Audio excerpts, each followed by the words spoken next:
আসসালামু আলাইকুম সুপ্রিয় শিক্ষার্থীবৃন্দ, আশা করি মহান আল্লাহর দয়ায় সকলেই ভালো আছো।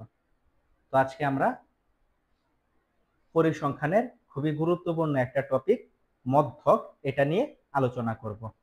তো আমরা পূর্বের ক্লাসে দেখেছিলাম কিভাবে সংক্ষিপ্ত পদ্ধতিতে গড় নির্ণয় করতে হয়। তো আমরা আজকে ওই টপিকেরই দ্বিতীয় অংশ অর্থাৎ মধ্যক নিয়ে আলোচনা করব। তো যথারীতি মধ্যক নির্ণয় করার সময় কিন্তু আমাকে প্রশ্নের মধ্যে এই দুইটা ঘরের কাজ তারা করে দেবে, অর্থাৎ শ্রেণীব্যক্তি এবং গণসংখ্যা এটা কিন্তু আমার প্রশ্নের মধ্যে উল্লেখ থাকবে। তো আমি যদি মধ্যক নির্ণয় করতে চাই তাহলে কিন্তু এই দুইটা ঘর দিয়ে হবে না, আমার আরো একটা ঘর বাড়তি প্রয়োজন হবে। ওই ঘরের নাম হচ্ছে ক্রমযোজিত গণসংখ্যা। তো মধ্যক নির্ণয় করতে গেলে আমাকে প্রথমত তিনটা ঘর তৈরি করতে হবে। তো তিনটা ঘর তৈরি করে তারপর কিন্তু আমাকে মধ্যক নির্ণয় করতে হবে। তো আমরা এখন সরাসরি মধ্যক নির্ণয়ের প্রসেস সম্পর্কে আলোচনা করব। তো মধ্যক নির্ণয় করার জন্য আমাকে কিন্তু টোটাল তিনটা ঘর বানাতে হবে, যার মধ্যে দুইটা ঘর প্রশ্নের মধ্যে দেওয়া থাকবে। তো মধ্যক নির্ণয় করার জন্য বাড়তি যে ঘরটা ওই ঘরের নাম হচ্ছে যোজিত ফল। তো যোজিত ফলের আরো কয়েকটা নাম আছে, ক্রমযোজিত গণসংখ্যা বা যোজিত গণসংখ্যা। সবগুলা কিন্তু একই জিনিসকে ইঙ্গিত করে। তো আমরা মধ্যক নির্ণয় করার জন্য প্রথমত এই তিনটা ঘর কিন্তু তৈরি করব, শ্রেণীব্যক্তি, গণসংখ্যা এবং যোজিত ফল। তো দুইটা ঘরের কাজ সম্পর্কে আমাদের বলার নতুন করে কিছু নেই, এই দুইটা ঘর কিন্তু প্রশ্নের মধ্যে উল্লেখ থাকবে। তো আমার জানতে হবে এই যোজিত ফলের ঘরটা কিভাবে নির্ণয় করতে হয়। তো যোজিত ফল বা যোজিত গণসংখ্যা মানে গণসংখ্যাকে সিরিয়ালে যোগ করা। তো এই ক্ষেত্রে প্রথম গণসংখ্যা ৯। তো ৯ এর পূর্বে আর কোনো গণসংখ্যা নেই বিধায় আমি কিন্তু প্রথম ঘরের যোজিত ফল ৯ লিখলাম। তারপর ৭, ৭ এর আগে যোজিত ফল আছে ৯। তো ৭ আর ৯ যোগ করলে হয় ১৬, অর্থাৎ যেই ঘরের গণসংখ্যা ওই ঘর থেকে তার উপরের ঘরের যতগুলা গণসংখ্যা আছে সবগুলা গণসংখ্যাকে যোগ করে আমি যে ফলটা পাবো এটাকে বলা হয় যোজিত ফল। তো এখানে ১০, ১০ থেকে শুরু করে তার উপরের সবগুলা ঘর পর্যন্ত যোগফল। তো ১০, ৭ এবং ৯ যোগ করলে আসে ২৬, তারপর ৪। তো ৪ থেকে আমি উপরের সবগুলা ঘরকে যদি যোগ করি তাহলে এটার যোগফল আসে ৩০। এইভাবে কিন্তু যোজিত ফলটা বের করতে হয়। প্রথম ঘরে যা থাকবে তা, তারপর দ্বিতীয় ঘরের ৭, এই ৭ থেকে উপরের ঘরের গণসংখ্যা ১০, ১০ এর উপরে দুইটা গণসংখ্যা ৪, ৪ এর উপরে তিনটা গণসংখ্যা। তো এইভাবে আমরা ক্রমান্বয়ে যোগ করে যা পাই তাই কিন্তু যোজিত ফল। এছাড়াও এটা বের করার সহজ একটা পদ্ধতি আছে, এটা হচ্ছে প্রথম ঘরের গণসংখ্যা যা থাকবে তাই আমরা যোজিত ফল হিসেবে ব্যবহার করব। তারপর এই যোজিত ফলের সাথে পরের গণসংখ্যাকে যোগ করলে পরের ঘরের যোজিত ফল পাবো। এই যোজিত ফলের সাথে আবার পরের গণসংখ্যাকে যোগ করলে পরের যোজিত ফল, আবার এই যোজিত ফলের সাথে পরের গণসংখ্যা যোগ করলে পরের ঘরের যোজিত ফল। এটা কিন্তু আমরা খুব সহজেই বের করে ফেলতে পারি। তো আমরা তিনটা ঘর মধ্যক নির্ণয় করার জন্য প্রথমত বের করব। তো তিনটা ঘরের কাজ শেষ করার পর আমাকে মোট গণসংখ্যা অর্থাৎ n এর মান বের করতে হবে। আমরা জানি গণসংখ্যার যোগফলেই n এর মান। তো আমরা n এর মান পেলাম 30। তো n এর মানটা কিন্তু যোজিত ফলের সর্বশেষ অংশটার সাথে সবসময় মিল থাকবে, এটা একটু লক্ষ্য রাখবে। তো এখানে n এর মান যদি 30 হয় তাহলে n/2 এর মান হবে 15। n যদি 30 হয় তাহলে n/2 মানে 30 কে 2 দিয়ে ভাগ অর্থাৎ 15। তো এখন 15তম পদ আমাকে যোজিত ফলের ঘরের সাহায্যে খুঁজে বের করতে হবে, অর্থাৎ কোন যোজিত ফলের ঘরে গেলে আমি 15কে খুঁজে পাবো।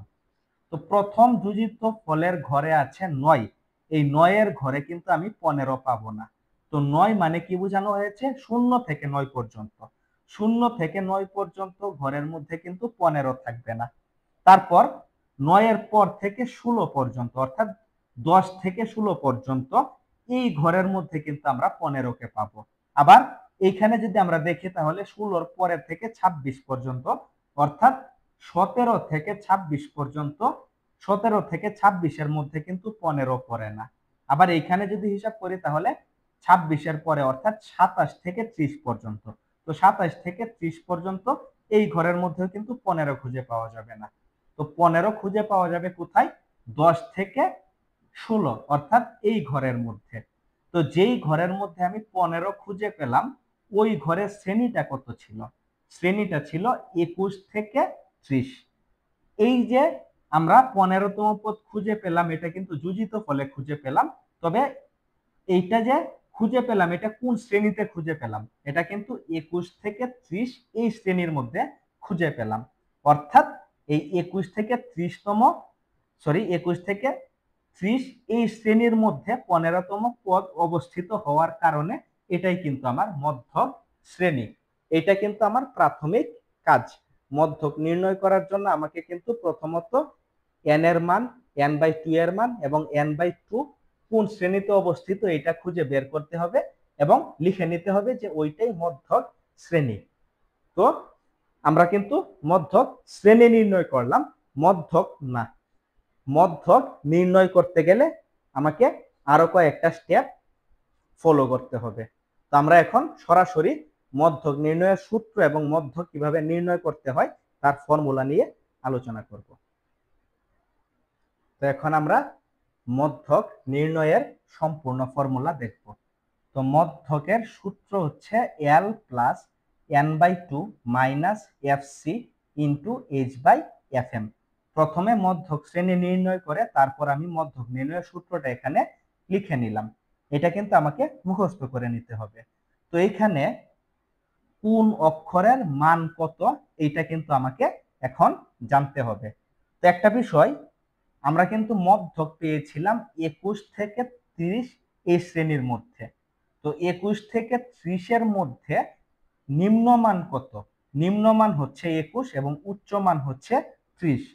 তো এল মানে হচ্ছে নিম্নমান অর্থাৎ 21। এখানে কিন্তু আমি এল এর মান বসিয়ে দিলাম 21। তো এল মানে মধ্যক শ্রেণীর নিম্নমান অর্থাৎ 21। n/2, n যদি 30 হয় আমি কিন্তু মধ্যক শ্রেণী বের করার সময় বের করেছিলাম n 30 হলে n/2 মানে 30 এর অর্ধেক অর্থাৎ 15। তারপর এফসি, এফসি হচ্ছে মধ্যক শ্রেণীর পূর্ববর্তী শ্রেণীর ক্রমযোজিত গণসংখ্যা বা যোজিত ফল। তো এইটা মধ্যক শ্রেণী, মধ্যক শ্রেণীর আগের শ্রেণীর যোজিত ফল। অর্থাৎ আমরা যোজিত ফলের যেই ঘরের মধ্যে মধ্যকটা পেয়েছিলাম সেই যোজিত ফলের আগের যোজিত ফলটাই হচ্ছে এফসি এর মান। তারপর এইচ, এইচ মানে হচ্ছে 11 থেকে 20 এর ব্যবধান। তো 11 থেকে 20 এর মধ্যে যদি আমরা ব্যবধান গুনি তাহলে কয়টা সংখ্যা আসে? 11, 12, 13, 14, 15, 16, 17, 18, 19, 20 অর্থাৎ 10টা সংখ্যা আসে। তো এই ক্ষেত্রে এইচ এর মান হচ্ছে 10। এবং সর্বশেষ হচ্ছে এফএম, এফএম হচ্ছে মধ্যক শ্রেণীর যে গণসংখ্যাটা আছে ওইটা। তো আমরা কিন্তু এখানে এল থেকে এফএম পর্যন্ত সবগুলা মানকে সাইডে লিখে নিয়েছি। যারা মানগুলা বুঝতে পারোনি তারা একটু টেনে একটু আগের অংশগুলা আবার পুনরায় দেখে নিও, তাহলে এটা বুঝে যাবে। তো এখন আমরা এখানে যে মানগুলা পেলাম এই মানগুলা কিন্তু সূত্রের মধ্যে বসিয়ে দিব। তো প্রথমত আছে এল, এল এর মান আমরা 21 দিয়ে রিপ্লেস করতে পারি। তারপর প্লাস n/2 15 মাইনাস এফসি হচ্ছে 9 ইন্টু এইচ মানে হচ্ছে 10 এবং এফএম মানে হচ্ছে 7। এখানে কিন্তু এই অংশটা ব্র্যাকেটের মধ্যে অবস্থিত। তো ব্র্যাকেটের এই মানটা কিন্তু আমি আলাদা বের করে নিব। তো এই ক্ষেত্রে 15 থেকে 9 মাইনাস করলে এটার মান আসে 6। আমি শুধুমাত্র এখানে ব্র্যাকেটের কাজটা আলাদা করে নিলাম।